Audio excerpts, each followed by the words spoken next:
All right, I just got back from driving this CyberTruck 1,000 miles. I took it on vacation down to Orlando from Charlotte and put 1,000 miles on it. And here's 7 things, maybe more, but 7 things that I thought I would not like about this or hate that I was impressed with. Number 1, the steering wheel, or the squircle, which I don't like the name squircle. It's not a square circle or a square wheel. It's a rectangle. So I don't know what you would call that, but a rectangle. That sounds bad. Anyway, I thought I would not like it because I don't like the yoke as much in the Model X that we have. It's just uncomfortable to sit there and drive with, but this was extremely comfortable. I enjoyed driving it because really there was no autopilot, and that's another one of them, but there's no autopilot. So you have to drive this thing, and I was impressed with the ergonomics of the squircle or the CyberTruck wheel. I think I would like to get one for my Model Y. The next thing, number 2, is the noise. I thought this thing was going to be so noisy with all the windows and this gigantic windshield. I thought it was going to be super noisy, and especially these knobby tires. Like, these things have Kevlar sidewalls. Knobby tires are typically noisy. Yes, you do hear them, but there's so much sound insulation in this vehicle that it was very, very comfortable inside. It was actually very quiet. There was someone that beeped next to us that I could barely hear the beep. I did hear it, but it wasn't as loud as I thought it would be. Definitely not as loud as what it would be in my Model Y. So extremely impressed with the noise cancellation or the sound quality of the inside. Number 3 was charging, the charging curve. I thought this is a bigger battery, so it's going to take longer to charge. Plus, the batteries that are in this, what are they, 4860s, 48 something. Those big giant batteries have typically been bad at charging, especially in the Model Ys. So I thought it was going to take forever to charge. That was not the case. What I didn't like is the car wanted me to charge for 40 to 50 minutes at a time. I don't like doing that. I like to charge for 20 minutes and jump to the next charger. I don't like to sit there while we're getting slow charging. So I think there's some room for improvement in this. And also with that, I guess 3.5 would be the computer on its accuracy of the watt-hour per mile. I was impressed with the efficiency. I'm adding this one in now. It's not on my list, but when we would leave at 15%, driving about 10 miles over the speed limit is usually what I do. When we would leave the supercharger at 15%, when it would say, we get to the next supercharger at 15%, I would get there with 20% or more sometimes. So I'm driving this thing efficiently in cruise control, or there's some room there, and I was very impressed with what the outcome was. And the watt-hour per mile average on this thing is actually a lot lower than I thought it was going to be. Number 4, the seats. I thought these seats were going to be uncomfortable. Now, I like the Model 3 and the Model Y seats. Very, very comfortable. It's nice and cushy. It fits me really well. My wife doesn't actually like those seats. She likes the X and S seat. It's a little firmer seat, but this is more like those seats. That's why I thought I wasn't going to like it as much. I was super impressed with how comfortable they were. The back supports you really well. The bottom, yes, it is not as cushy as the 3 and the Y, but as a truck, it's not supposed to be. But I didn't have any pressure points sitting for the long trip. The trip down there, if you haven't seen the trip video, it's up here. But the trip down, we actually stayed halfway because we left after work on a weekday. So we stopped at a hotel. But on the way back on Sunday, we drove straight through. And so that was a 9-hour drive. I think it was about like 9 hours with charging. And no issues whatsoever. No hurt bum. Number 5, Autopilot. I thought without having Autopilot, I thought this thing would suck. I thought it was going to be all over the road. I thought I was not going to be able to pay attention.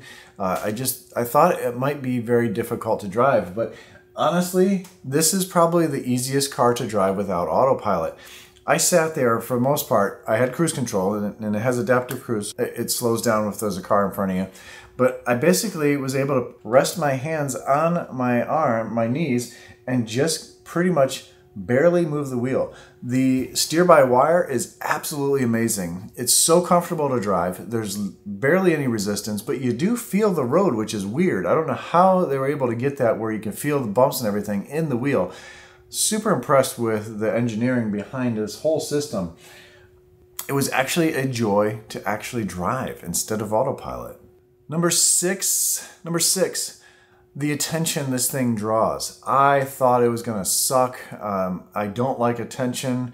I don't do this YouTube stuff for attention. Just kidding. No, the attention is actually dangerous to a point. Yes, I know everyone loves this thing, and that's the cool thing. So many people pull up next to you, not just Tesla owners. Most people were driving up, slowing down to get pictures, and then they would drop their phone as soon as you look. But we were waving everybody. We loved the attention. We loved how everyone can see you on the road. Now, it was not wrapped in satin black like I have it here. It was the Sub-Zero look, the refrigerator look. So fingerprints all over it. A lot of people had questions. A lot of people beeping, going crazy, leaning out the window, trying to get pictures of this thing. It is an attention whore. This thing definitely is an attention whore. Number 7, the rearview mirror. I thought I was gonna hate this rearview mirror. Well, that doesn't matter. So I'm used to looking at the little rearview mirror in the Model Y. I don't use the backup camera. My wife uses the backup camera in her Model X, and that's how she drives, so she doesn't even use the rearview mirror. But I thought this little tiny mirror was going to be hard to see. And yes, it is hard to see, and it takes some time to get used to, but not very long. It took me probably a couple hours to really get used to it. I still kept glancing up because muscle memory, you look up. But looking down, you're able to see so much in this rearview mirror, and it's actually safer because yes, you can. The car is tiny behind you, but as it gets, if it gets really close to you, then it obviously gets bigger. The cool thing is when you put the turn signal on, which the turn signals are amazing, by the way, way better than the touch sensitive or haptic feedback on the Model S and X. But when you put the turn signal on, it just shifts over to whatever side you had, what you're looking at. So it's so intuitive for your brain to realize, oh yeah, we're looking at the side. We're looking over here. There's no cars there. But then when it goes back to the middle, there's so much more vision, and it's a great design. I wish it was a little bit bigger, but you get used to it. I was thoroughly impressed with this vehicle. Yes, it's a big vehicle, and all of our luggage fit in the back seat. We didn't actually put anything in the bed. If you follow my channel for a while, I went to the event and I did not like this thing. It was jacked up like this. At the event, it didn't look good. To me, it looked like a rolling dumpster. Yes, they've refined it a little bit, and it looks so much better.